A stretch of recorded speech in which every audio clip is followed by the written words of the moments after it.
ನಮಸ್ತೆ ಸ್ನೇಹಿತರೆ, ಇವತ್ತು ನಾವು ಪ್ರಥಮ BA ಇಂಗ್ಲಿಷ್ ಪರೀಕ್ಷೆಯ ಅಂತಿಮ ತಯಾರಿಯನ್ನು ಮಾಡಿಕೊಳ್ಳುವಂಥದ್ದು. ಮೊದಲಿಗೆ ಪದ್ಯ ಭಾಗದಲ್ಲಿರುವಂಥ ಮೊದಲನೇ ಪದ್ಯ, not marble nor the gilded monuments ಎನ್ನುವಂತಹ ಪದ್ಯವನ್ನು ನೋಡಿಕೊಳ್ಳುವ. ಲೇಖಕರ ಹೆಸರು ವಿಲಿಯಂ ಶೇಕ್ಸ್ಪಿಯರ್. ವಿಲಿಯಂ ಶೇಕ್ಸ್ಪಿಯರ್ ಲೇಖಕರ ಹೆಸರನ್ನು ಸರಿಯಾಗಿ ಕಲಿತುಕೊಳ್ಳಿ. ಅದರಲ್ಲಿರುವಂತಹ ಸ್ಪೆಲ್ಲಿಂಗನ್ನು ಕೂಡ ನೀವು ಸರಿಯಾಗಿ ಬರೆದಾದರೂ ಕಲಿಯಿರಿ.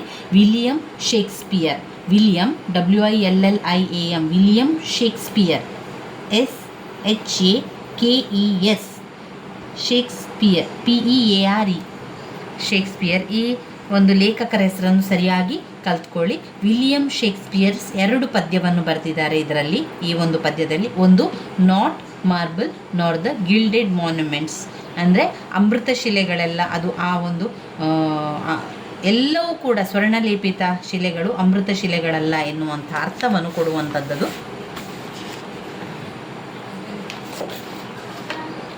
ಆಮೇಲೆ let me not to the marble of true mind, let me not to the marble of true mind ಮತ್ತು not marble not the gilded monuments, ಈ 2 ಪದ್ಯವನ್ನು ಬರೆದವರು ವಿಲಿಯಂ ಶೇಕ್ಸ್ಪಿಯರ್. ವಿಲಿಯಂ ಶೇಕ್ಸ್ಪಿಯರ್ ಈ ಒಂದು ಪದ್ಯವನ್ನು ಬರೆದಿರುವಂಥದ್ದು, ಇದು ಸೋನೆಟ್ ರೂಪದಲ್ಲಿರುವಂಥದ್ದು. ಅದು ಕೂಡ ಪ್ರಶ್ನೆ ಪತ್ರಿಕೆಯಲ್ಲಿ ಹಲವು ಬಾರಿ ಕೇಳಿರುವಂತಹ ಪ್ರಶ್ನೆ. ಸೋನೆಟ್ ಅಂದರೆ ಏನು, ಸೋನೆಟನ್ನು ವಿವರಿಸಿ ಎನ್ನುವಂಥದ್ದನ್ನು ಕೇಳಿದ್ದಾರೆ. ವಿಲಿಯಂ ಶೇಕ್ಸ್ಪಿಯರ್ ಅವರು ಬರೆದಿರುವಂಥ 2 ಕವಿತೆ, not marble nor the gilded monuments, let me not to marriage of true mind. ಈ 2 ಪದ್ಯದ ಸಾರಾಂಶವನ್ನು ಮೊದಲಿಗೆ ಸರಿಯಾಗಿ ತಿಳ್ಕೊಳ್ಳಿ. ಅದಾದ ನಂತರ ವಿಲಿಯಂ ಶೇಕ್ಸ್ಪಿಯರ್ ಬರೆದಿರುವಂತಹ ಈ 2 ಪದ್ಯ ಕೂಡ ಸೋನೆಟ್ ಆಗಿರುವಂಥದ್ದು. ಹಲವು ಪ್ರಶ್ನೆ ಪತ್ರಿಕೆಯಲ್ಲಿ ಈ ಸೋನೆಟ್ ಬಗ್ಗೆ ಕೂಡ ಕೇಳಿದ್ದಾರೆ. ಪುಟ ಸಂಖ್ಯೆ 2ರಲ್ಲಿದೆ ನೋಡಿ, ಪುಟ ಸಂಖ್ಯೆ 2ರಲ್ಲಿ ಸೊನೆಟ್ನ ಬಗ್ಗೆ ಕೊಟ್ಟಿದ್ದಾರೆ. ಯಾವ ರೀತಿ ಸೊನೆಟನ್ನು ಬರೆಯುವಂಥದ್ದು, ಹಾಗೆ ಸೊನೆಟಲ್ಲಿ ಯಾವ ವಿಚಾರ ಇದೆ ಎನ್ನುವಂಥದ್ದು ಎಲ್ಲ ಕೂಡ ಅದರಲ್ಲಿ ಕೊಟ್ಟಿದ್ದಾರೆ. ಈ ಪುಟದಲ್ಲಿ ಆ ಸೊನೆಟ್ನ ಬಗ್ಗೆ ಇದೆ. ಸೊನೆಟ್ ಅಂದರೆ ಏನು ಎನ್ನುವಂಥದ್ದು ನಿಮಗೆ ಗೊತ್ತಿರಲಿ. 14 ಸಾಲುಗಳನ್ನು ಹೊಂದಿರುವಂತಹ ಪದ್ಯವನ್ನೇ ನಾವು ಸೊನೆಟ್ ಅಂತ ಹೇಳುವಂಥದ್ದು. ಅದು ಬರುವಂತಹ ಒಂದು ಅದರ ಸೊನೆಟನ್ನು ಬರೆಯುವಂಥ ರೀತಿ, ಅದರ ಪ್ಯಾಟರ್ನ್ ಯಾವ ರೀತಿ ಬರ್ತದೆ ಅಂತ ಹೇಳಿದರೆ AB ಅಂತ ಬರ್ತದೆ. ಅದಾದ ಮೇಲೆ CD, ಅದಾದ ಮೇಲೆ EF ಅಂತ ಬರುವಂಥದ್ದು. ಕೊನೆಯದಾಗಿ GG ಎನ್ನುವಂತಹ 2 ಕಪಲ್ ಇರುವಂತಹ ವರ್ಡನ್ನು ಇರುವಂಥದ್ದು. ಕೊನೆಯದಾಗಿ 2 ಇರುವಂಥದ್ದು. ABAB, CD, EF, ಅದಾದಮೇಲೆ GG ಎನ್ನುವಂತಹ ಒಂದು ಸಾಲುಗಳು ಬರ್ತದೆ. ಇದು ಯಾವಾಗಲೂ ಸೋನೆಟಲ್ಲಿ ಮಾತ್ರ ಅದೇ ರೀತಿಯಾಗಿ ಬರುವಂಥದ್ದು. ಇಲ್ಲಿ ಕೂಡ let me not to marriage of true mind, ಈ ಒಂದು ಕವಿತೆ ಕೂಡ ಸೋನೆಟ್ ರೂಪದಲ್ಲಿರುವಂಥದ್ದು. 14 ಸಾಲುಗಳನ್ನು ಹೊಂದಿರುವಂತಹ ಪದ್ಯ, ಇಟ್ಯಾಲಿ ಸೊನೆಟ್. ಇಲ್ಲಿ ABAB, CD, EF, ಕೊನೆಗೆ GG ಎನ್ನುವಂಥದ್ದನ್ನು ಕಾಣ್ಬೋದಾಗಿದೆ. ಅದನ್ನು ಕೂಡ ನಾನು ಇಂಗ್ಲೀಷ್ನಲ್ಲಿ ನಿಮಗೆ ಸಮ್ಮರಿಯನ್ನು ಕೊಡ್ತೇನೆ, ಯಾವ ರೀತಿ ಬರಿಬೇಕು ಅಂತ. ಮೊದಲಿಗೆ ನಾವು ಮೊದಲ ಒಂದು ಪದ್ಯವನ್ನು ನೋಡುವ. Not marble nor the gilded monument ಎನ್ನುವಂತಹ ಪದ್ಯ. ಇದು ಇಂಗ್ಲೀಷ್ನಲ್ಲಿ ನಾನು ಬರೆದಿರುವಂತಹ ಸಮ್ಮರಿ, ಸರಳವಾಗಿ ಮತ್ತು ಸುಲಭವಾಗಿ ಬರೆದಿರುವಂಥ ಸಮ್ಮರಿ. ಇದನ್ನು ಒಮ್ಮೆ ನೋಡಿಕೊಳ್ಳಿ.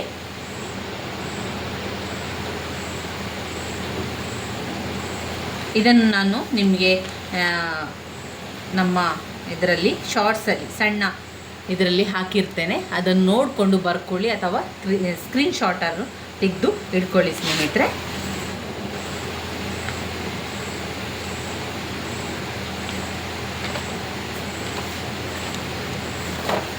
ಟೆಕ್ಸ್ಟ್ ಬುಕ್ಕಲ್ಲಿ ನೀವು ಓದ್ತೀರಿ ಅಂತಾದರೆ ಪುಟ ಸಂಖ್ಯೆ 5ರಲ್ಲಿದೆ ನೋಡಿ. ಪುಟ ಸಂಖ್ಯೆ 5ರಲ್ಲಿ not marble not the gilded ಮಾನ್ಯುಮೆಂಟ್ಸ್ನ ಅನಾಲಿಸಿಸ್ ಅಂತ ಕೊಟ್ಟಿದ್ದಾರೆ. ಇದನ್ನು ಕೂಡ ನೀವು ಓದ್ಕೊಳ್ಬೋದು. ಇದರಲ್ಲಿ ಕೊಟ್ಟಿರುವಂಥದ್ದು ಕೂಡ ತುಂಬಾ ಸುಲಭವಾದ ಅರ್ಥದಲ್ಲಿದೆ. ಅದನ್ನು ಕೂಡ ನಾನು ಸೇರಿಸಿಕೊಂಡು ಇದರಲ್ಲಿ ಬರ್ಕೊಂಡಿದ್ದೇನೆ. Not marble not the gilded monuments, William Shakespeare ಬರೆದಿರುವಂತಹ ಕವಿತೆ. ಲೇಖಕರ ಹೆಸರನ್ನು ಕೂಡ ನೆನಪಲ್ಲಿ ಇಟ್ಕೊಳ್ಳಿ, ಹಾಗೆಯೇ ಕವಿತೆಯ ಹೆಸರನ್ನು ಕೂಡ ನೆನಪಲ್ಲಿ ಇಟ್ಕೊಳ್ಳಿ. ಈ ಒಂದು ಕವಿತೆಯಲ್ಲಿ ಯಾವ ವಿಚಾರವನ್ನು ಲೇಖಕರು ಹೇಳ್ತಾ ಇದ್ದಾರೆ? ಲೇಖಕರು ಇದರಲ್ಲಿ ಹೇಳ್ತಾ ಇದ್ದಾರೆ, ಅಮೃತ ಶಿಲೆ ಅಥವಾ ಗಿಲ್ಡೆಡ್ ಎಲ್ಲವೂ ಕೂಡ ಸ್ಮಾರಕಗಳಲ್ಲ ಎನ್ನುವಂಥದ್ದನ್ನು ಲೇಖಕರು ವಿವರಿಸುವಂಥದ್ದನ್ನು ಕಾಣ್ಬೋದು. ಈ ಒಂದು ಕವಿತೆಯಲ್ಲಿ the poem tells us about the grandeur and limitation of worldly glory. ಲೇಖಕರು ಹೇಳ್ತಾರೆ ಇಲ್ಲಿ ಭವ್ಯತೆ ಮತ್ತು ಇಲ್ಲಿ ಒಂದು ವೈಭವ. ಯಾವ ಒಂದು ಅಮೃತಶಿಲೆ ಅಥವಾ ಗಿಲ್ಡೆಡ್ ಎಲ್ಲವೂ ಕೂಡ ಸ್ಮಾರಕಗಳಲ್ಲ, ಸ್ವರ್ಣಲೇಪಿತ ವಿಗ್ರಹಗಳೆಲ್ಲ ಅದು ಸ್ಮಾರಕಗಳಲ್ಲ. ಅದು ಮೊದಲಿಗೆ ಅದರ ಭವ್ಯತೆಯನ್ನು ತೋರಿಸ್ತದೆ, ಅದರ ಒಂದು ವೈಭವವನ್ನು ತೋರಿಸುತ್ತದೆ. ಎಲ್ಲ ಒಂದು ಸ್ಮಾರಕಗಳು, memorials and statue made by the great ruler are subject to decay ಎನ್ನುವಂಥದ್ದನ್ನು, ಅಂದರೆ ನಶಿಸುವಂಥದ್ದು. ಈಗ ಎಲ್ಲ ಸ್ಮಾರಕಗಳು, ಅನೇಕ ಸ್ಮಾರಕಗಳು, ಅನೇಕ ಅಮೃತಶಿಲೆಗಳು ಎಲ್ಲವೂ ಕೂಡ ನಶಿಸಿ ಹೋಗ್ತದೆ. ಒಂದು ಕಾಲಕ್ಕೆ ಅದು ನಶಿಸಿ ಹೋಗ್ತದೆ. ಯಾವಾಗ ಒಬ್ಬ ರಾಜ ಆಳ್ವಿಕೆಯನ್ನು ಮಾಡ್ತಾ ಇದ್ದಂಥ ಸಂದರ್ಭದಲ್ಲಿ ಅನೇಕ ಕಾರಣಗಳಿಂದ ಈ ಸ್ಮಾರಕಗಳು, ಈ ಅಮೃತಶಿಲೆಗಳು ಎಲ್ಲವೂ ಕೂಡ ನಶಿಸಿ ಹೋಗ್ತದೆ. ಅದು ಅನೇಕ ಕಾರಣಗಳಿರ್ಬೋದು, ಯುದ್ಧಗಳಿಂದಾಗಿ ಆಗಿರ್ಬೋದು, ಅಥವಾ ಒಂದು ಬೇರೆ ರಾಜರ ಆಳ್ವಿಕೆಯಿಂದಾಗಿ ಆಗಿರ್ಬೋದು, ಅಥವಾ ಒಬ್ಬರನ್ನೊಬ್ಬರ ದ್ವೇಷದಿಂದಾಗಿರ್ಬೋದು. ಈ ರೀತಿ ಅವುಗಳು ನಾಶ ಹೊಂದುತ್ತದೆ. ಆದರೆ ಕವಿತೆ ನಾಶ ಆಗುವುದಿಲ್ಲ. ಲೇಖಕರು ಪ್ರತಿ ಬಾರಿ ಹೇಳುವಂಥದ್ದುವೇ, ನಾವು ಬರೆದಿರುವಂತಹ ಕವಿತೆ, ನಾವು ಹೇಳಿರುವಂತಹ ಕವಿತೆ ಯಾವತ್ತೂ ನಾಶ ಆಗುವುದಿಲ್ಲ, ನಾಶ ಮಾಡಲಿಕ್ಕೆ ಯಾರಿಂದಲೂ ಕೂಡ ಸಾಧ್ಯ ಇಲ್ಲ ಎನ್ನುವಂಥದ್ದು ವಿಲಿಯಂ ಶೇಕ್ಸ್ಪಿಯರ್ ಅವರ ಮಾತು. ನಾವು ಕವಿತೆಯನ್ನು ಬರಿತೇವೆ, ಆ ಕವಿತೆಯನ್ನು ನಾಶ ಮಾಡಲಿಕ್ಕೆ ಆಗೋದಿಲ್ಲ, ಆದರೆ ಈ ಸ್ಮಾರಕಗಳನ್ನು ನಾಶ ಮಾಡ್ಬೋದು. ಅಮೃತಶಿಲೆಗಳು ನಾಶ ಆಗಿ ಹೋಗ್ತದೆ.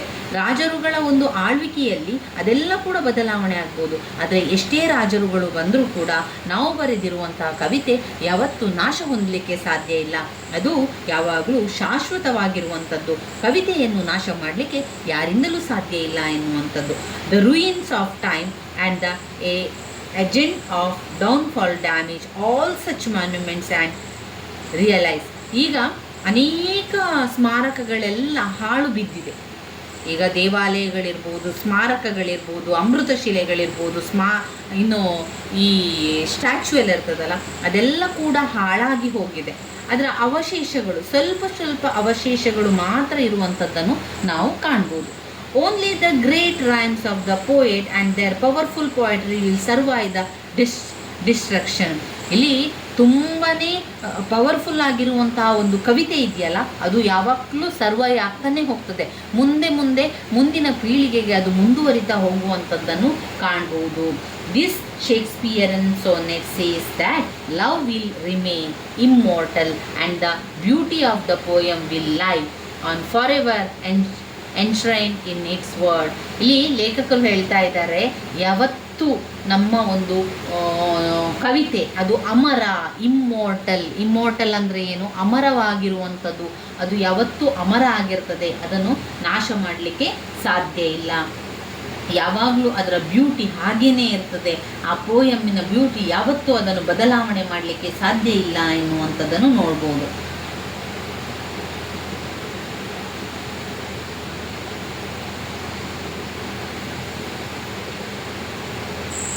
The poet says that the gold-plated monuments built by royal men will not be remembered by the future generation.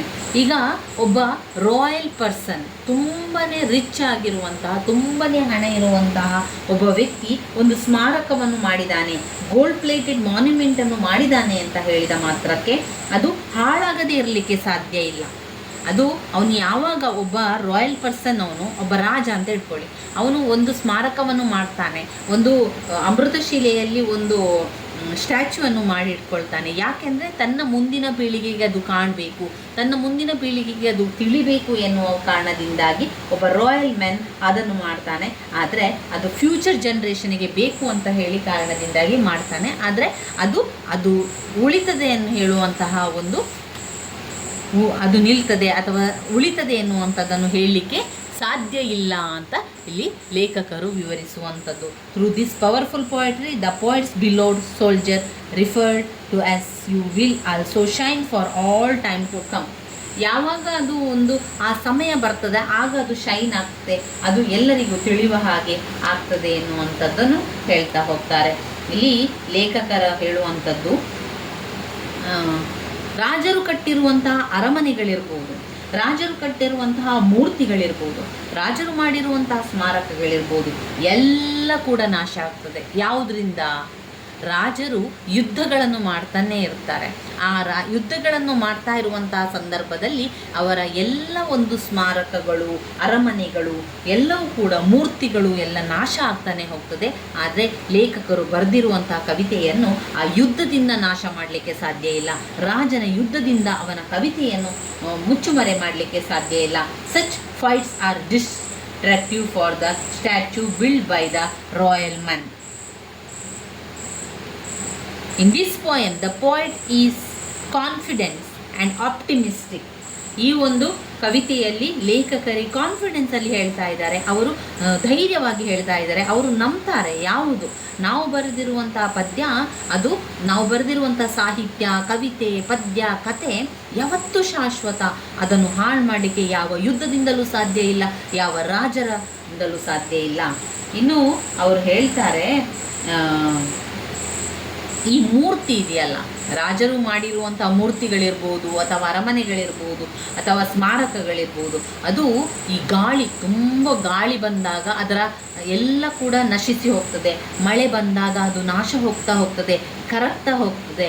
ಮಳೆಯಿಂದ, ಗಾಳಿಯಿಂದ, ಬಿಸಿಲಿನಿಂದ, ಪ್ರಕೃತಿಯ ಕೆಲವೊಂದು ಕಾರಣಗಳಿಂದಾಗಿ ಈ ಸ್ಮಾರಕಗಳೆಲ್ಲ ನಶಿಸಿ ಹೋಗ್ತದೆ. ಆದರೆ ಲೇಖಕರು ಹೇಳ್ತಾರೆ, ನಾವು ಬರೆದಿರುವಂತಹ ಕವಿತೆ, ಸಾಹಿತ್ಯ, ಕತೆ, ಕವನ ಯಾವುದೇ ಇರ್ಬೋದು, ಅದು ಮಳೆಯಿಂದ ಹಾಳಾಗಲು ಸಾಧ್ಯ ಇಲ್ಲ, ಬಿಸಿಲಿನಿಂದ ಹಾಳಾಗಲು ಸಾಧ್ಯ ಇಲ್ಲ, ಅದೇ ರೀತಿ ಗಾಳಿಯಿಂದಲೂ ಕೂಡ ಅದನ್ನು ತೆಗೆದುಕೊಂಡು ಹೋಗಲಿಕ್ಕೆ ಸಾಧ್ಯ ಇಲ್ಲ. ಅದು ಯಾವತ್ತೂ ಶಾಶ್ವತವಾಗಿ ಉಳಿದಿರುವಂಥದ್ದು. ಒಂದು ಕವಿತೆ ನಾಶ ಆಗಲಿಕ್ಕೆ ಆಗುವುದಿಲ್ಲ, ನಾಶ ಮಾಡಲಿಕ್ಕೂ ಕೂಡ ಯಾರಿಂದಲೂ ಸಾಧ್ಯ ಇಲ್ಲ. ಈ ಯುದ್ಧಗಳನ್ನು ಮಾಡುವಂಥದ್ದು ನಿಜವಾಗಿಯೂ ಒಂದು ಅನಗತ್ಯವಾಗಿರುವಂಥ ವೇಸ್ಟ್ ಅಂತ ಲೇಖಕರು ಹೇಳುವಂಥದ್ದು. ಶತ್ರುಗಳು ದಾಳಿಯನ್ನು ಮಾಡುವಂಥದ್ದು, ಯುದ್ಧ ಮಾಡುವಂಥದ್ದು, ಎಲ್ಲ ನಾಶ ಮಾಡುವಂಥದ್ದು, ರಕ್ತಪಾತ ಆಗುವಂಥದ್ದು ನಿಜವಾಗಿಯೂ ಇದು ಅನಗತ್ಯ, ಇದನ್ನು ಮಾಡಬೇಕು ಅಂತ ಇಲ್ಲ ಎನ್ನುವಂಥದ್ದನ್ನು ಲೇಖಕರ ಅಭಿಪ್ರಾಯ ಆಗ್ತದೆ. ಇನ್ನು ಲೇಖಕರು ಹೇಳ್ತಾರೆ, ಈ ಸ್ಮಾರಕಗಳು, ಈ ಒಂದು ಸ್ಟ್ಯಾಚ್ಯೂ ಎಲ್ಲ ರಾಜನ ಖಡ್ಗದ ಮೂಲಕ ನಾಶ ಆಗ್ತಾನೇ ಬಂತು. ರಾಜನ ಖಡ್ಗದಿಂದ ಅವೆಲ್ಲವನ್ನು ಕೂಡ ನಾಶ ಮಾಡಲಿಕ್ಕೆ ಸಾಧ್ಯ ಆಯಿತು. ಆದರೆ ಕವಿತೆ, ಲೇಖಕರು ಬರೆದಿರುವಂತಹ ಕವಿತೆ, ಯಾರೇ ಬರೆದಿರುವಂತಹ ಕವಿತೆಯನ್ನು ಆ ಖಡ್ಗದಿಂದ, ರಾಜನ ಖಡ್ಗದಿಂದ ಅದನ್ನು ಬದಲಾಯಿಸಲಿಕ್ಕೆ ಸಾಧ್ಯ ಇಲ್ಲ, ಕತ್ತರಿಸಲಿಕ್ಕೆ ಸಾಧ್ಯ ಇಲ್ಲ, ನಾಶ ಮಾಡಲಿಕ್ಕೆ ಆಗುವುದೇ ಇಲ್ಲ. ಯಾವ ಕತ್ತಿಗೂ ಕೂಡ ಸಾಧ್ಯ ಇಲ್ಲ, ಯಾವ ಬೆಂಕಿಗೂ ಕೂಡ ಸಾಧ್ಯ ಇಲ್ಲ. ಆದರೆ ಯಾವಾಗ ಸ್ಮಾರಕಗಳು ಅದು ಬೆಂಕಿಯಿಂದ ಹಾಳಾಗ್ತದೆ, ಗಾಳಿ, ಮಳೆ, ಬೆಳಕು, ಬೆಂಕಿಯಿಂದ ಅದು ಹಾಳಾಗಿ ಹೋಗ್ತದೆ, ಯುದ್ಧದಿಂದ ಹಾಳಾಗಿ ಹೋಗ್ತದೆ, ರಾಜನ ಖಡ್ಗದಿಂದ ಹಾಳಾಗಿ ಹೋಗ್ತದೆ. ತನ್ನ ಗೆಳೆಯನಿಗೆ ಎಲ್ಲವನ್ನು ಕೂಡ ಇಲ್ಲಿ ಲೇಖಕರು ತನ್ನ ಗೆಳೆಯನಿಗೆ ವಿವರಿಸ್ತಾ ಹೇಳುವಂಥದ್ದು. ಅದರಿಂದ ಕವಿತೆ ಶಾಶ್ವತ, ಕವಿತೆ ಇಮ್ಮೋರ್ಟಲ್ ಅಂದರೆ ಅಮರ. ನಾವು ಅಮರ ಅಂತ ಹೇಳ್ತೇವೆ ಅಲ್ಲ, ಇಮ್ಮೋರ್ಟಲ್. The poet compares his poetry with unperishable things that has the power to outlive stone and marble monuments. The poem teaches us that the love and peace issues the ultimate force that can overpower any force of violence and destruction.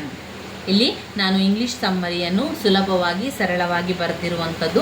ಯಾಕಂದರೆ ನನಗೂ ಕೂಡ English ತುಂಬಾ ಕಷ್ಟ ಆಗ್ತಾಯಿತ್ತು. ನಾನು ಯಾವ ರೀತಿ ಓದ್ಕೊಂಡಿದ್ದೇನೆ ಅಂತ ಹೇಳಿದರೆ, ಮೊದಲಿಗೆ ಕನ್ನಡದ ಸಾರಾಂಶವನ್ನು ಸರಿಯಾಗಿ ತಿಳ್ಕೊಂಡೆ. ಕನ್ನಡದ ಸಾರಾಂಶ ಅಂದರೆ ಆ ಒಂದು ಕವಿತೆಯ, ಆ ಒಂದು ಕಾವ್ಯದ ಕನ್ನಡ ಸಾರಾಂಶ ನಮಗೆ ಸರಿಯಾಗಿ ತಿಳ್ಕೊಂಡಾಗ ನಾವು ಇದರ ಅರ್ಥ ನಮಗೆ ಆಗ್ತದೆ, ಆ ಒಂದು ವಿಚಾರ ನಮ್ಮ ಮನಸ್ಸಿನಲ್ಲಿ ಉಳಿತದೆ. ಈಗ ನಮಗೆ ಏನು ಅರ್ಥ ಆಯಿತು ನೋಡಿ, ವಿಲಿಯಂ ಶೇಕ್ಸ್ಪಿಯರ್ ಅವರು ಬರೆದಿರುವಂಥ not marble nor the gilded monuments ಎನ್ನುವಂತಹ ಕವಿತೆಯಲ್ಲಿ ಅಮೃತಶಿಲೆಗಳು ಮತ್ತು ಸ್ಮಾರಕಗಳೆಲ್ಲ, ಅದು ಚಿನ್ನಲೇಪಿತಗಳೆಲ್ಲ ಸ್ಮಾರಕಗಳಲ್ಲ ಎನ್ನುವಂಥದ್ದನ್ನು ಲೇಖಕರು ವಿವರಿಸುವಂಥದ್ದನ್ನು ನಾವಿಲ್ಲಿ ಕಾಣ್ಬೋದಾಗಿದೆ. ಲೇಖಕರು ಯಾರು, ವಿಲಿಯಂ ಶೇಕ್ಸ್ಪಿಯರ್ ಹೇಳುವುದಿಷ್ಟೇ, ಅವರ ಗೆಳೆಯರಿಗೆ ಇದನ್ನು ವಿವರಿಸ್ತಾ ಹೋಗುವಂಥದ್ದು, ಅವರ ಗೆಳೆಯರಿಗೆ ಮನಕ್ಕೆ ಅವರ ಮನಸ್ಸಿಗೆ ನಾಟುವಂತೆ ಅವರು ವಿವರಿಸ್ತಾ ಇದ್ದಾರೆ. ನೋಡು, ನಾವು ಬರೆದಿರುವಂಥ ಕವಿತೆ ಯಾವತ್ತೂ ನಾಶ ಆಗಲಿಕ್ಕೆ ಸಾಧ್ಯ ಇಲ್ಲ. ಒಬ್ಬ ರಾಜ ರಾಜ್ಯಭಾರವನ್ನು ಮಾಡ್ತಾನೆ, ಒಬ್ಬ ರಾಜ ರಾಜ್ಯಭಾರದಲ್ಲಿ ಆಡಳಿತವನ್ನು ಮಾಡ್ತಾನೆ, ತನ್ನ ರಾಜ್ಯವನ್ನು ಉಳಿಸಲಿಕ್ಕೆ ಯುದ್ಧ ಮಾಡ್ತಾನೆ, ಖಡ್ಗವನ್ನು ಉಪಯೋಗಿಸಿಕೊಳ್ತಾನೆ, ಯಾವ ಯುದ್ಧ ಕೂಡ ನಮ್ಮ ಕವಿತೆಯನ್ನು ಹಾಳು ಮಾಡಲಿಕ್ಕೆ ಸಾಧ್ಯ ಇಲ್ಲ. ಯಾವ ಒಂದು ರಾಜನ ಖಡ್ಗದಿಂದ ಜನರನ್ನು ಅವನು ಜನರ ತಲೆಯನ್ನು ಕತ್ತರಿಸಬಹುದು, ಯುದ್ಧದಲ್ಲಿ ಹೋರಾಟವನ್ನು ಮಾಡಬಹುದು. ಆದರೆ ನಮ್ಮ ಕವಿತೆಯನ್ನು ನಾಶ ಮಾಡಲಿಕ್ಕೆ ಆ ಒಂದು ಕತ್ತಿಯಿಂದ ಸಾಧ್ಯ ಇಲ್ಲ. ಇನ್ನು ಲೇಖಕರು ಹೇಳ್ತಾರೆ, ನಮ್ಮ ಈ ಸ್ಮಾರಕಗಳು, ರಾಜರ ಒಂದು ಸ್ಟ್ಯಾಚ್ಯೂ ಎಲ್ಲವನ್ನು ಕೂಡ ಗಾಳಿ, ಮಳೆ, ಬಿಸಿಲು, ಬೆಂಕಿ ಎಲ್ಲವೂ ಬಂದರೆ ಅದು ಖಂಡಿತ ನಾಶ ಆಗಿ ಹೋಗ್ತದೆ. ಬೆಂಕಿಯಲ್ಲಿ ನಾಶ ಆಗ್ತದೆ, ಗಾಳಿಯಲ್ಲಿ ನಾಶ ಆಗ್ತದೆ, ಬಿಸಿಲಿನಲ್ಲಿ ನಾಶ ಆಗ್ತದೆ, ಮಳೆಯಿಂದ ನಾಶ ಆಗ್ತದೆ. ಆದರೆ ನಮ್ಮ ಕವಿತೆ ಇದು ಯಾವುದರಿಂದಲೂ ಕೂಡ ನಾಶ ಆಗಲಿಕ್ಕೆ ಸಾಧ್ಯ ಇಲ್ಲ. ಆ ಒಂದು ಕವಿತೆ ಎನ್ನುವಂಥದ್ದು ಶಾಶ್ವತ. ಶಾಶ್ವತ ಅಂದರೆ ಇಮ್ಮೋರ್ಟಲ್ ಆಗಿರುವಂಥದ್ದು, ಅಮರ ಆಗಿರುವಂಥದ್ದು. ನಮ್ಮ ಕವಿತೆಗೆ ಮಳೆ, ಗಾಳಿ, ಚಳಿ, ಬಿಸಿಲು ಏನೂ ಬಂದರೂ ಕೂಡ ಕವಿತೆ ಶಾಶ್ವತವಾಗಿರುವಂತಹ ಒಂದು ವಿಷಯ ಆಗಿರುವಂಥದ್ದು ಅಂತ ಲೇಖಕರಲ್ಲಿ ವಿವರಿಸ್ತಾರೆ. ಇನ್ನು ಯುದ್ಧ ಮಾಡುವಂಥದ್ದೆಲ್ಲ ನಿಜವಾಗಿಯೂ ವೇಸ್ಟ್ ಅಂತ ಲೇಖಕರ ಅಭಿಪ್ರಾಯ. ಯುದ್ಧವನ್ನು ಮಾಡುವುದರಿಂದ ಎಲ್ಲ ನಾಶ ಆಗ್ತದೆ, ಎಲ್ಲ ಹಾಳಾಗಿ ಹೋಗ್ತದೆ ಎನ್ನುವಂಥದ್ದು ಅವರು ಹೇಳುವಂಥದ್ದು. ವಿಲಿಯಂ ಶೇಕ್ಸ್ಪಿಯರ್ ಅವರು ತಮ್ಮ ಗೆಳೆಯರಿಗೆ ಹೇಳುವಂಥ ವಿಚಾರ ಆಗಿರುವಂಥದ್ದನ್ನು ಕಾಣಬಹುದು.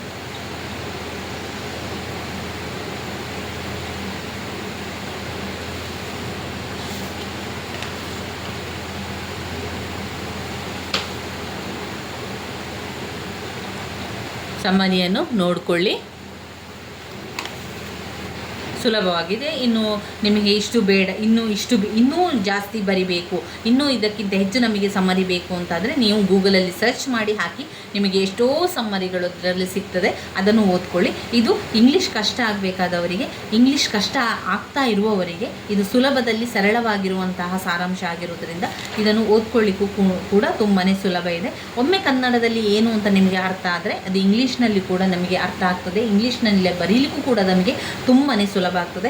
ಕೆಲವೊಂದು ವರ್ಡ್ಗಳನ್ನು ಕನ್ನಡದಲ್ಲಿ ಏನು ಅಂತ ನೋಡ್ಕೊಳ್ಳಿ. ಈಗ ಇಮ್ಮೋರ್ಟಲ್ ಅಂದರೆ ಅಮರ, ಶಾಶ್ವತ ಅಂತ. ಆಮೇಲೆ ಕೆಲವೊಂದು ವಿಚಾರಗಳನ್ನು ನೋಡ್ಕೊಳ್ಳಿ. ಅದು ರೂಯಿನ್ ಅಂದರೆ ಹಾಳು, ನಾಶ ಆಗಿರುವಂಥದ್ದು ಅಂತ ಬರ್ತದೆ. ಆ ರೀತಿಯಾಗಿ ಕಷ್ಟ ಇರುವಂತಹ ಪದಗಳ ಕನ್ನಡ ಅರ್ಥವನ್ನು ಅಲ್ಲೇ ಬರ್ಕೊಳ್ಳಿ, ಅವಾಗ ನಿಮಗೆ ಅದು ಯಾವತ್ತೂ ನೆನಪಾಗ್ತದೆ. ಗ್ಲೋರಿ ಅಂದರೆ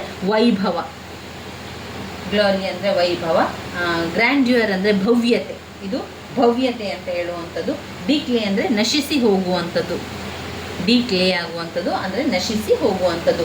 ಈ ರೀತಿಯಾಗಿ ಕಠಿಣ ಪದಗಳಿಗೆ ಅರ್ಥವನ್ನು ಹುಡುಕಿಕೊಳ್ಳಿ. ಕಠಿಣ ಪದಗಳ ಅರ್ಥವನ್ನು ಅಲ್ಲೇ ಬರೆದುಕೊಂಡು ನೀವು ಪದ್ಯವನ್ನು ಓದ್ಕೊಳ್ಳಿ. ಆವಾಗ 2-3 ಬಾರಿ ಓದ್ಕೊಂಡ್ರೆ ಅದು ತನ್ನಷ್ಟಕ್ಕೆ ಆ ಒಂದು ಉತ್ತರ ನಮ್ಮ ಬಾಯಿಗೆ ಬರ್ತಾ ಹೋಗ್ತದೆ. ಇನ್ನು ಇದರಲ್ಲಿ ನಾವು ನಿಮಗೆ ತುಂಬಾ ಇಂಪಾರ್ಟೆಂಟ್ ಆಗಿರುವಂಥದ್ದು ಸೋನೆಟ್ ಅಂದರೆ ಏನು ಅಂತ ಪ್ರಶ್ನೆ ಬಂದಿದೆ ಪ್ರಶ್ನೆ ಪತ್ರಿಕೆಯಲ್ಲಿ. ಹಳೆಯ ಪ್ರಶ್ನೆ ಪತ್ರಿಕೆ ನೀವು ನೋಡಿದರೆ ವಾಟ್ ಈಸ್ ಸೋನೆಟ್ ಅಂತ ಕೇಳಿದ್ದಾರೆ. ಸೋನೆಟ್ ಅಂದರೆ ಏನು ಅಂತ ಹೇಳಿದರೆ, ಮುಖ್ಯವಾಗಿ 14 ಸಾಲುಗಳುಳ್ಳಂಥ ಪದ್ಯವನ್ನೇ ಸೋನೆಟ್ ಅಂತ ಕರೆಯುವಂಥದ್ದು. ಈ Sonet is a lyrics poem, ಅದು ಒಂದು ಲಿರಿಕ್ಸಿನ ಒಂದು ಹಾಡು. ರಿಟನ್ ಇನ್ ದ ಸಿಂಗಲ್ ತಾಂಜ, ಅದು ಸಿಂಗಲ್ ತಾಂಜದಲ್ಲಿ ಬರೆದಿದ್ದಾರೆ. ಅಂದರೆ ಇಲ್ಲಿ ನೀವು ನೋಡ್ಬೋದು, ಸಿಂಗಲ್ ಆಗಿ ಇದೇ ರೀತಿಯಾಗಿರುವಂಥದ್ದು 4 ಸಾಲುಗಳಲ್ಲಿ ಇಲ್ಲ, ಇದು ಸಿಂಗಲ್ ಸ್ಟಾನ್ಸದಲ್ಲಿ ಇರ್ತದೆ. ಹಾಗೆ ಈ ಪೋಯಮ್ ಕನ್ಸಿಸ್ಟ್ ಆಫ್ 14 ಸಾಲುಗಳುಳ್ಳಿರುವಂತಹ ಒಂದು ಪದ್ಯ ಆಗಿರುತ್ತದೆ. BIC ಪೆಂಟಾಮೀಟರ್ನ ಲೈನ್ಸ್ನಲ್ಲಿ ಅದು ಬರುವಂಥದ್ದು. ಆಮೇಲೆ ಇಟ್ಯಾಲಿಕ್ಕಿನ ಸೋನೆಟ್ ಆಗಿರುವಂಥದ್ದು, ಅದು ಈ rhymes scheme. The sonnet form originated in italic. ನಿಜವಾಗಿಯೂ ಒಂದು ಸೋನೆಟ್ ಅಂತ ಬಂದಿರುವಂಥದ್ದು ಅದು ಒರಿಜಿನಲ್ ಇದ್ದಂಥದ್ದು ಇಟಾಲಿಯಲ್ಲಿ, ಅಲ್ಲಿಂದ ಸೋನೆಟ್ ಎನ್ನುವಂಥದ್ದು ಬಂದಿರುವಂಥದ್ದು. There are Shakespearean and Italian sonnet. ಇದರಲ್ಲಿ ಈಗ ನಾವು 2 ಸೋನೆಟನ್ನು ಕಾಣ್ತೇವೆ, ಒಂದು ಶೇಕ್ಸ್ಪಿಯರ್ನ ಸೋನೆಟ್ ಮತ್ತು ಇಟಾಲಿಯನ್ ಸೋನೆಟ್ ಎನ್ನುವಂಥದ್ದು. Shakespearean sonnet we have 3 parts, ಅದನ್ನು ನಾವು 3 ಪಾರ್ಟ್ ಮಾಡಿದ್ದೇವೆ. ಯಾವ ರೀತಿ 3 ಪಾರ್ಟ್? ABCDEF ಎನ್ನುವಂಥ 3 ಪಾರ್ಟ್ ಮಾಡಿ ಕೊನೆಗೆ GG ಎನ್ನುವಂಥ ಪ್ರತ್ಯೇಕವಾದ ಪಾರ್ಟನ್ನು ಮಾಡಿರುವಂಥದ್ದು. ABCDEF ಆಮೇಲೆ ಕೊನೆಯದಾಗಿ GG ಎನ್ನುವಂಥದ್ದು ಕಾಣ್ಬೋದು. In Italian sonnet we have 2 part, 8 ಮತ್ತು 6 ಪಾರ್ಟ್ ಆಗಿ ಮಾಡಿರುವಂಥದ್ದು. ಇಟಾಲಿಯ ಸೋನೆಟಲ್ಲಿ, ಶೇಕ್ಸ್ಪಿಯರಿನ ಸೋನೆಟಲ್ಲಿ ನಾವು 3 ಭಾಗವನ್ನಾಗಿ ಮಾಡಿದ್ದಾರೆ. ಅದರಲ್ಲಿ ABCDEF ಕೊನೆಗೆ GG ಎನ್ನುವಂತಹ ಕಪಲ್ ಆಗಿರುವಂಥದ್ದು. ಇಟಾಲಿಯನ್ ಸೋನೆಟ್ ಅಲ್ಲಿ ಹಾಗಲ್ಲ, ಮೊದಲ 8 ಸಾಲುಗಳು ಮತ್ತೆ 6 ಸಾಲುಗಳನ್ನು ಕಾಣುವಂಥದ್ದು ಇಲ್ಲಿ ನೋಡ್ಬೋದು. ಅದು ಯಾವ ರೀತಿ ಇರ್ತದೆ ಅಂತ ಹೇಳಿದರೆ, this very this very Sonet has it own structure, ಅದರದೇ ಆದ ಸ್ಟ್ರಕ್ಚರ್ನಲ್ಲಿ ಹೊಂದಿರ್ತದೆ. ಆಮೇಲೆ ಕಂಪ್ರೈಸಿಂಗ್, ಎಕ್ಸ್ಪೊಸಿಷನ್, ಎಲಾಬರೇಷನ್, ಎಕ್ಸಾಂಪ್ಲಿಕೇಶನ್ ಆ್ಯಂಡ್ ಇನ್ಫರೆನ್ಸ್, ಈ ಒಂದು ಪಾಯಿಂಟ್ಸನ್ನು ಸರಿಯಾಗಿ ಕಲಿತುಕೊಂಡು ಆ ಪಾಯಿಂಟ್ಸನ್ನು ಆ ಒಂದು ಸೋನೆಟಲ್ಲಿ ಬರೆಯಿರಿ. ಸೋನೆಟ್ ಅಂದರೆ ಈ ರೀತಿಯಾಗಿ ಅದರದೇ ಆದ ರಚನೆಯನ್ನು ಹೊಂದಿರ್ತದೆ. ಯಾವುದೆಲ್ಲ? ಒಂದು ಕಂಪ್ಯಾರಿಸನ್, COMPRISING, ಆಮೇಲೆ ಎಕ್ಸ್ಪೊಸಿಷನ್, ಎಲಾಬರೇಷನ್, ಎಕ್ಸಾಂಪ್ಲಿಫಿಕೇಷನ್ ಆ್ಯಂಡ್ ಇನ್ಫರೆನ್ಸ್ ಎನ್ನುವಂತಹ 1, 2, 3, 4, 5 ಪಾಯಿಂಟ್ಸ್ಗಳು ನಮಗೆ ಅಲ್ಲಿ ಸಿಗ್ತದೆ. ಅದು ಯಾವ ರೀತಿ ಇರ್ತದೆ ಎನ್ನುವಂಥದ್ದನ್ನು ಹೇಳುವಂಥದ್ದು ಇದು ಸೋನೆಟ್ 5 ಪಾರ್ಟ್ಗಳಲ್ಲಿ ಅಲ್ಲಿ ವಿವರಿಸುವಂಥದ್ದನ್ನು ನೋಡ್ಕೊಳ್ಳಿ. ಈ 5 ಪಾಯಿಂಟ್ಸನ್ನು ಸರಿಯಾಗಿ ಕಲಿತು ಅದನ್ನು ಬರಿತಾ ವಿವರಿಸಿದರೆ ಆಯಿತು. ಇದು ಸೋನೆಟಲ್ಲಿರುವಂಥದ್ದು. ಇನ್ನು ವಿಲಿಯಂ ಶೇಕ್ಸ್ಪಿಯರ್ ಅವರ ಮತ್ತೊಂದು ಪದ್ಯ ಯಾವುದು? Let me not. 2 ಪದ್ಯವನ್ನು ಅವರು ಬರೆದಿದ್ದಾರೆ. ನಾವೀಗ 2 ಪದ್ಯವನ್ನಷ್ಟೇ ನೋಡ್ಕೊಳ್ಳುವ.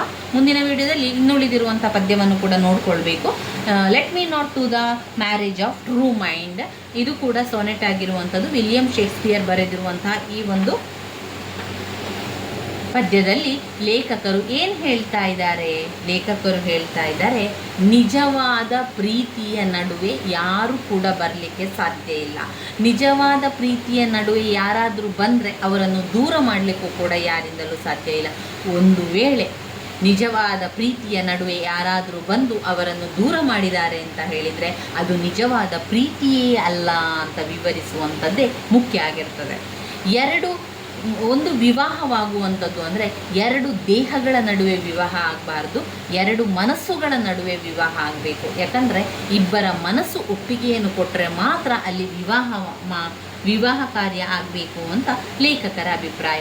ಒಟ್ಟಿನಲ್ಲಿ ವಿಲಿಯಂ ಶೇಕ್ಸ್ಪಿಯರ್ ಅವರು ಬರೆದಿರುವ let me not to the marriage of true mind ಎನ್ನುವಂಥದ್ದು 2 ನಿಜವಾದ ಸತ್ಯವಾದ ಮನಸ್ಸಿನ ನಡುವೆ ವಿವಾಹ ಆಗಬೇಕೇ ಹೊರತು ಒಂದು ಟೆಂಪರರಿಯಾಗಿ ಅಥವಾ ಇಷ್ಟವಿಲ್ಲದ ಮನಸ್ಸನ್ನು ಮದುವೆ ಆಗಬಾರ್ದು. ಆಗ ಅದೇನಿಸ್ತದೆ, ಕೇವಲ ದೇಹಕ್ಕೆ ಮಾಡಿರುವಂಥ ಮದುವೆ ಅಂತ ಅನಿಸ್ತದೆ ಹೊರತು ನಿಜವಾದ ಪ್ರೀತಿಗೆ, ನಿಜವಾದ ಒಂದು ಟ್ರೂ ಮೈಂಡಿಗೆ ಅಲ್ಲಿ ಯಾವುದೇ ರೀತಿಯ ಸ್ಥಾನ ಇಲ್ಲ ಅಂತ ಅನಿಸುವಂಥದ್ದು. ಇದು ಇಂಗ್ಲೀಷ್ನಲ್ಲಿ ಬರೆದಿರುವಂತಹ ಸಾರಾಂಶ ಆಗಿರುವಂಥದ್ದು. In this line William Shakespeare says that there cannot be any obstacle in the union of mind of the persons who are true to each other. ಯಾರು ನಿಜವಾಗಿ ಟ್ರೂ ಟು ಈಚ್ ಅದರ್, ಒಬ್ಬರಿಗೊಬ್ಬರು ಅರ್ಥ ಮಾಡಿಕೊಂಡಿರ್ತಾರೋ ಅವರ ನಡುವೆ ಅಡೆತಡೆಗಳಿಲ್ಲ. ಅಬ್ಸ್ಟ್ಯಾಕಲ್ ಅಂದರೆ ಅಡೆತಡೆ ಅಂತ ಅರ್ಥ. ಈ ರೀತಿಯಾಗಿ ವರ್ಡಿಗೆ ನಿಮಗೆ ಏನು ಅಂತ ಅರ್ಥ ಗೊತ್ತಿಲ್ಲದಾಗ ನೀವು ಆ ವರ್ಡನ್ನು ಗೂಗಲಲ್ಲಿ ಹಾಕಿ ಕನ್ನಡದ ಅರ್ಥವನ್ನು ಕೇಳಿಕೊಂಡಾಗ ನಿಮಗೆ ಅದರಲ್ಲಿ ಅರ್ಥ ಬರ್ತದೆ. ಅಡೆತಡೆ ಅಂತ ಹೇಳುವಂಥದ್ದು ಲೇಖಕರ ಪ್ರಕಾರ, ವಿಲಿಯಂ ಶೇಕ್ಸ್ಪಿಯರ್ ಅವರ ಪ್ರಕಾರ let me not to the marriage of true mind ಎನ್ನುವಂಥ ವಿಚಾರದಲ್ಲಿ ಲೇಖಕರು ಹೇಳ್ತಾರೆ, ಒಬ್ಬ ಪರ್ಸನ್ 2 ವ್ಯಕ್ತಿಗಳ ನಡುವೆ ನಿಜವಾಗಿ ಪ್ರೀತಿ ಇದ್ದಾಗ, the person who are true to each other, ಒಬ್ಬರಿಗೊಬ್ಬರು ಸತ್ಯಾಸತ್ಯತೆಯಲ್ಲಿದ್ದಾಗ ಅಂಥ ಸಂದರ್ಭದಲ್ಲಿ ಅವರ ನಡುವೆ ಯಾವುದೇ ಅಡೆತಡೆ ಇಲ್ಲ, ಯಾವುದೇ ಭಿನ್ನಾಭಿಪ್ರಾಯಗಳು ಇರುವುದಿಲ್ಲ. Here in this line marriage signifies union, friendship, understanding. It is the marriage of true mind, not to the marriage of body. ಲೇಖಕರು ಹೇಳ್ತಾ ಇದ್ದಾರೆ, ಒಂದು ಮದುವೆ ಎನ್ನುವಂಥದ್ದು 2 ದೇಹಕ್ಕೆ ಅಲ್ಲ, 2 ಮನಸ್ಸಿಗೆ ಆಗಬೇಕು. ಇಲ್ಲಿ ಮದುವೆ ಎನ್ನುವಂಥದ್ದು ಅದರದೇ ಆದ ಒಂದು ಪ್ರಾಮುಖ್ಯತೆಯನ್ನು ಹೊಂದಬೇಕು. ಅಲ್ಲಿ ಇಬ್ಬರ ನಡುವೆ ಗೆಳೆತನ ಇರಬೇಕು, ಫ್ರೆಂಡ್ಶಿಪ್ ಇರಬೇಕು. ಸಿಗ್ನಿಫೈಸ್ ಯೂನಿಯನ್, ಅವರು ಒಂದೇ ರೀತಿಯಲ್ಲಿರಬೇಕು, ಅವರನ್ನು ಅರ್ಥ ಮಾಡಿಕೊಳ್ಬೇಕು, ಅವರು ಗೆಳತಿಯರಾಗಿರಬೇಕು, ಫ್ರೆಂಡ್ಶಿಪ್ಪನ್ನು ಅವರು ತಿಳ್ಕೊಳ್ಬೇಕು. ಹಾಗೆ ಅಂಡರ್ಸ್ಟ್ಯಾಂಡಿಂಗ್, ಒಬ್ಬರನ್ನೊಬ್ಬನು ಅರ್ಥ ಮಾಡಿಕೊಂಡು ಹೋಗುವಂಥ ಗುಣ ಇರಬೇಕು. ಅಂಡರ್ಸ್ಟ್ಯಾಂಡಿಂಗ್ ಮಾಡುವಂತಹ ಗುಣ ಒಬ್ಬರಿಗೊಬ್ಬರು ಇರಬೇಕು. ಅಂಥ ಸಂದರ್ಭದಲ್ಲಿ ಆ ಒಂದು ಪ್ರೀತಿ ನಿಜವಾದ ಅರ್ಥವನ್ನು ಕೊಡುವಂಥದ್ದು. ನಿಜವಾದ ಪ್ರೀತಿಗೆ ಎಲ್ಲೂ ಒಂದು ಸಾವಿಲ್ಲ ಎನ್ನುವಂಥದ್ದನ್ನು ಕಾಣ್ಬೋದು. In other words, this marriage of two true minds, it is true love, and this true love never changes with the passage of time. Pass ಆಗ್ತಾ ಇದೆ, ನಮ್ಮ ಟೈಮ್ ಪಾಸ್ ಆದಂತೆ ಆ ಒಂದು ಫ್ರೆಂಡ್ಶಿಪ್, ಆ ಒಂದು ನಿಜವಾದ ಪ್ರೀತಿಯ ನಡುವೆ ಬಿರುಕು ಬರಬಾರ್ದು. ನಿಜವಾದ ಪ್ರೀತಿಯ ನಡುವೆ ಬಿರುಕು ಬಂದ ಮೇಲೆ ಅದು ನಿಜವಾದ ಪ್ರೀತಿಯೇ ಅಲ್ಲ. ನಿಜವಾದ ಪ್ರೀತಿ ಪಾಸ್ ಆಗ್ತಾನೆ ಹೋಗ್ತದೆ ಟೈಮ್. ಆ ಟೈಮಲ್ಲಿ ಅವರು ಅರ್ಥವನ್ನು ಮಾಡಿಕೊಳ್ತಾರೆ. Circumstances that love is not true love, which changes when it find to change. ಬದಲಾವಣೆ ಆಗ್ತದೆ ಯಾವಾಗ ನಿಜವಾದ ಪ್ರೀತಿ ಇಲ್ಲ ಅಂತಾದರೆ, ಅವರ ನಡುವೆ ನಿಜವಾದ ಪ್ರೀತಿ ಇಲ್ಲ ಅಂತಾದರೆ ಅಂಥ ಸಂದರ್ಭದಲ್ಲಿ ಬದಲಾವಣೆಗಳು ಆಗ್ತದೆ. ಅವರೊಳಗೆ ಒಂದು ಮನಸ್ತಾಪ ಉಂಟಾಗ್ತದೆ, ಅವರು ದೂರ ಆಗ್ತಾರೆ ಎನ್ನುವಂಥದ್ದು. In this sonnet Shakespeare delineate the great qualities of true love. ನಿಜವಾದ ಪ್ರೀತಿಯ ಆ ಒಂದು ಕ್ವಾಲಿಟೀಸ್ ತುಂಬಾ ಮುಖ್ಯ ಆಗಿರ್ತದೆ. Poet has explain true love in the very free way, expressing his faith in the power of true love. ನಿಜವಾದ ಪ್ರೀತಿಯಲ್ಲಿ, true ಲವ್ವಿನಲ್ಲಿ ಅವರು ಒಬ್ಬರಿಗೊಬ್ಬರು ಅರ್ಥ ಮಾಡಿಕೊಂಡಿರ್ತಾರೆ, ಅವರ ಎಕ್ಸ್ಪ್ರೆಷನ್ನು ಹೇಳ್ತಾರೆ, ಅವರು ಯಾವ ರೀತಿ ಇರಬೇಕು ಎನ್ನುವಂಥದ್ದು ಮಾತನಾಡುವಂಥದ್ದು. The poet has explain the true love in the very free way, expressing his faith in the power of true love ಅಂತ ಹೇಳುವಂಥದ್ದು. The poet says that there can be no obstacles in the union of true love. ಯಾವುದೇ ಅಡೆತಡೆ ಇಲ್ಲ, ನಿಜವಾದ ಪ್ರೀತಿಯ ನಡುವೆ ಯಾವುದೇ ಅಡೆತಡೆ ಇಲ್ಲ. ಅದು ನಿಜವಾದ ಪ್ರೀತಿ. ಯಾವಾಗ ನಿಜವಾದ ಪ್ರೀತಿ ಟೈಮ್ ಕಳೆದ ಹೋದಂತೆ ಅದು ಬದಲಾವಣೆ ಆಗ್ತಾ ಇದೆಯೋ ಅಲ್ಲಿ ನಿಜವಾದ ಪ್ರೀತಿ ಖಂಡಿತವಾಗಿಯೂ ಇಲ್ಲ. ಟೈಮ್ ಕಳೆದಂತೆ ಇನ್ನಷ್ಟು ಸ್ಟ್ರಾಂಗ್ ಆಗ್ತಾರೋ, ಸಮಯ ಕಳೆದಂತೆ ಅವರು ಇನ್ನಷ್ಟು ಹತ್ತಿರ ಆದಾಗ ಅಲ್ಲಿ ನಿಜವಾದ ಪ್ರೀತಿ ಇದೆ ಅಂತ ತಿಳ್ಕೊಳ್ಬೇಕು. Unchanging, true love is unchanging. It never changes even when there is a chance of change. ಬದಲಾವಣೆ ಆಗುವಂಥ ಅವಕಾಶ ಇದ್ದಾಗ ಆದರೆ ಅಲ್ಲಿ ನಿಜವಾದ ಪ್ರೀತಿ ಇಲ್ಲ. ನಿಜವಾದ ಪ್ರೀತಿ ಎಷ್ಟು ಬದಲಾವಣೆ ಆದರೂ ಬದಲಾಗುವುದಿಲ್ಲ, ಅದು ಅದೇ ರೀತಿ ಇರ್ತದೆ ಎನ್ನುವಂಥದ್ದು. In other word, the poet declares it unparalleled qualities of constancy and steadfastness. True love never yield before anybody. ನಿಜವಾದ ಪ್ರೀತಿ ಯಾರನ್ನು ಕೂಡ ಬಲವಂತವಾಗಿ ಕರೆಯುವುದಿಲ್ಲ. ಬಲವಂತದ ಪ್ರೀತಿ ಕೊನೆಯ ತನಕ ಇರಲಿಕ್ಕೂ ಕೂಡ ಸಾಧ್ಯ ಇಲ್ಲ.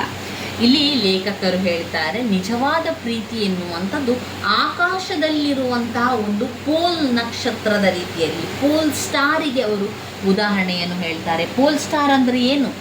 ಪೋಲ್ ಸ್ಟಾರ್ ಅಂದರೆ ಧ್ರುವ ನಕ್ಷತ್ರ.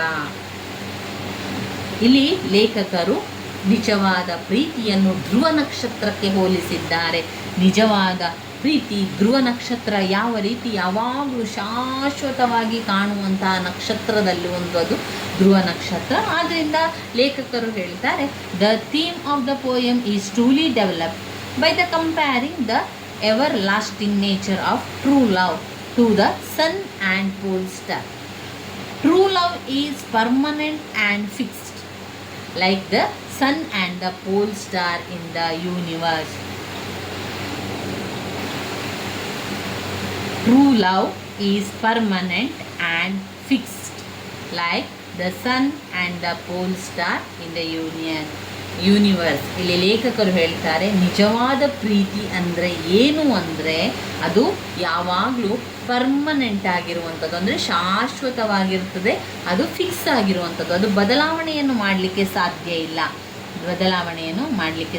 ಇಲ್ಲ. ಅದು ಪರ್ಮನೆಂಟ್ ಮತ್ತು ಫಿಕ್ಸ್ಡ್ ಲೈಕ್ ದ ಸನ್ ಮತ್ತು ಪೋಲ್ ಸ್ಟಾರ್. ಯಾವ ರೀತಿ ಸೂರ್ಯ ಮತ್ತು ಧ್ರುವ ನಕ್ಷತ್ರ ಅಲ್ಲೇ ಅವರು ಇರ್ತಾರೋ ಯೂನಿವರ್ಸಲ್ಲಿ, ಅದೇ ರೀತಿಯಾಗಿ ನಿಜವಾದ ಟ್ರೂ ಲವ್ ಕೂಡ ಅದೇ ರೀತಿಯಾಗಿರ್ತದೆ. According to Shakespeare's line is a universal destroy which destroy everything but it has reflect on true love. ನಿಜವಾದ ಪ್ರೀತಿಯ ಮೇಲೆ ನಿಜವಾದ ಒಂದು ನಂಬಿಕೆ ಇರುವಂಥದ್ದು ಡೆಸ್ಟ್ರಾಯ್ ಆಗಿರ್ತದೆ. ಶೇಕ್ಸ್ಪಿಯರ್ನ ಟೈಮಲ್ಲಿ universal destroy which destroy everything, ಪ್ರತಿ ಒಂದನ್ನು ಕೂಡ ಹಾಳು ಮಾಡುವಂಥದ್ದು ಆಗಿನ ಒಂದು ಕಾಲದಲ್ಲಿ, ಅದು ಶೇಕ್ಸ್ಪಿಯರ್ನ ಕಾಲದಲ್ಲಿ.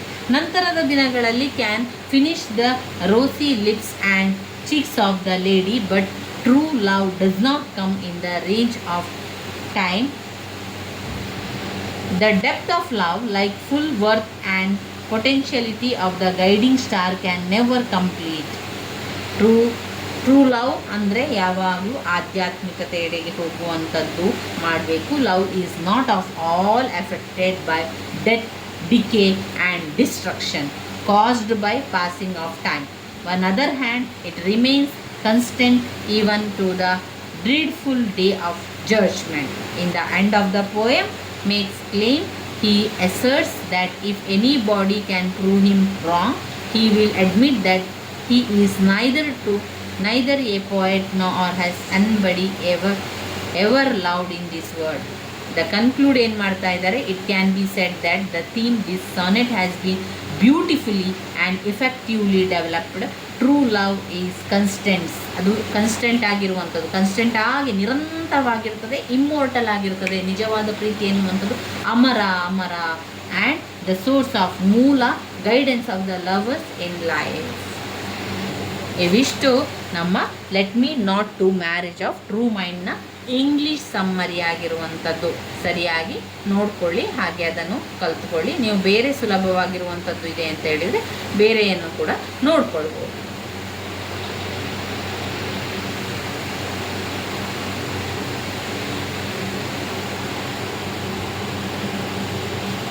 ಇದರಲ್ಲಿ ಈಗ ನಾವು 3 ಕಲ್ತ್ಕೊಂಡೆವು. ಇವತ್ತಿಗೆ ಇಷ್ಟು ಸಾಕು ನೋಡಿ. 3 ಪ್ರಶ್ನೆ ಅಂದರೆ not marble not the gilded monument ಕಲ್ತ್ಕೊಂಡೆವು, let me not to marriage of true mind ಕಲ್ತ್ಕೊಂಡೆವು, ವಿಲಿಯಂ ಶೇಕ್ಸ್ಪಿಯರ್ ಬರೆದಿರುವಂಥ 2 ಪದ್ಯ, ಅದರ ಜೊತೆಗೆ ಈ 2 ಪದ್ಯ ಏನಾಗಿದೆ, ಸೋನೆಟ್ ಆಗಿದೆ. ಸೋನೆಟ್ ಬಗ್ಗೆ ಕೂಡ ಕಲ್ತ್ಕೊಂಡೆವು. ಹಾಗೆ 3 ಉತ್ತರ ನಮಗೀಗ ಸರಿ ಬಂತು. ಯಾರೆಲ್ಲ ಇನ್ನೂ ಓದ್ಕೊಳ್ಳಿಲ್ವೋ ಈಗಿನಿಂದಲೇ ಅದನ್ನೆಲ್ಲ ಕೂಡ ಬಾಯಿಪಾಠ ಮಾಡಿ ಕಲ್ತ್ಕೊಳ್ಳಿ. ಈ 3 ವಿಷಯ ತುಂಬಾ ಇಂಪಾರ್ಟೆಂಟ್ ಆಗಿರುವಂಥದ್ದು. ಆದ್ದರಿಂದ ಹೇಳುವಂಥದ್ದು, ಇನ್ನೂ ಸಮಯಾವಕಾಶ ಇದೆ, ಏನೂ ಸಮಯ ಮುಗಿದಿಲ್ಲ, ಇನ್ನೂ ನಿಮಗೆ ಕಲ್ತ್ಕೊಳ್ಬೋದು. ಇನ್ನೂ ಉಳಿದಿರುವಂತಹ ಸಮಯದಲ್ಲಿ ನೀವು ಓದ್ಕೊಂಡು ಪಾಸ್ ಆಗ್ಬೋದು. ಆದ್ದರಿಂದ ಸಮಯವನ್ನು ಹಾಳು ಮಾಡಬೇಡಿ. ಈಗ ನಾನು ಹೇಳಿಕೊಟ್ಟಿರುವಂಥ 3 ಪ್ರಶ್ನೆಯ ಉತ್ತರವನ್ನು ಸರಿಯಾಗಿ ಕಲ್ತ್ಕೊಳ್ಳಿ. Not marble not the gilded monuments ಮತ್ತು let me not to the marriage of true mind 2 ಪದ್ಯದ ಸಮ್ಮರಿಯನ್ನು ಸರಿಯಾಗಿ ಕಲ್ತ್ಕೊಳ್ಳಿ. ನಾನು ಅದನ್ನು ಶಾರ್ಟಲ್ಲಿ ಕೂಡ ಹಾಕಿರ್ತೇನೆ, ಅದನ್ನು ನೋಡ್ಕೊಳ್ಳಿ. ಪ್ಲೇಲಿಸ್ಟಲ್ಲಿ ಕೂಡ ಇರ್ತದೆ, ಅದನ್ನು ನೋಡ್ಕೊಳ್ಬೋದು. ನನ್ನ ವೀಡಿಯೋಸ್ ಎಲ್ಲ ನಿಮಗೆ ಇಷ್ಟ ಹಾಕಿದರೆ ಲೈಕ್ ಕೊಡಿ, ಶೇರ್ ಮಾಡಿ, ಸಬ್ಸ್ಕ್ರೈಬ್ ಮಾಡಲಿಕ್ಕೆ ಮರಿಬೇಡಿ. ಇಲ್ಲಿ ನಾವು 3 ಪದ್ಯದ ಸಮ್ಮರಿ, 3 ಪದ್ಯ ಅಲ್ಲ 2 ಪದ್ಯದ ಸಮ್ಮರಿಯನ್ನು ಹಾಗೆ ಒಂದು ಸೋನೆಟ್ನ ಬಗ್ಗೆ ತಿಳ್ಕೊಂಡೆವು. ವಿಲಿಯಂ ಶೇಕ್ಸ್ಪಿಯರ್ ನೆನಪಲ್ಲಿ ಇಟ್ಕೊಳ್ಳಿ. ವಿಲಿಯಂ ಶೇಕ್ಸ್ಪಿಯರ್ ನೆನಪಲ್ಲಿ ಬರ್ತಿಲ್ಲ ಅಂತಾದರೆ 2-3 ಬಾರಿ ಬರೀರಿ. ನೀವೊಂದು ಪೇಪರ್ ಪೆನ್ ತಗೊಂಡು 3 ಬಾರಿ ವಿಲಿಯಂ ಶೇಕ್ಸ್ಪಿಯರ್ ಅಂತ ಬರಿತಾ ಹೋಗಿ, ಆವಾಗ ನೆನಪಲ್ಲಿ ಉಳಿಯುತ್ತದೆ. ವಿಲಿಯಂ ಶೇಕ್ಸ್ಪಿಯರ್ ಅವರು 2 ಪದ್ಯ ಬರೆದಿದ್ದಾರೆ. ಒಂದು not marble not the gilded monuments, ಮತ್ತೊಂದು let me not to the marriage of true mind, ಆಮೇಲೆ ಸೋನೆಟ್. ಈ 3 ಸಮ್ಮರಿಯನ್ನು ಸರಿಯಾಗಿ ಕಲ್ತ್ಕೊಳ್ಳಿ.